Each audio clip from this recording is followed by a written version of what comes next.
Praise the lord. ప్రభువైన యేసు క్రీస్తు నామములో మీ అందరికీ ఉదయకాలపు శుభాలు తెలియజేయుచున్నాను.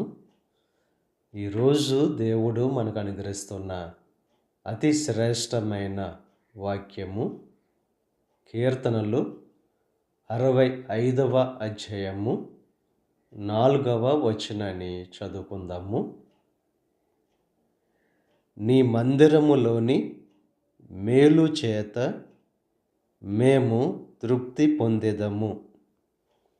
దేవుని యొక్క మందిరములో మేలు అనేది ఉంది. దాని ద్వారా దేవుడు మనల్ని తృప్తిపరిచే దేవుడు. ఆయన మందిరమునందు నివసించువారు ధన్యులు.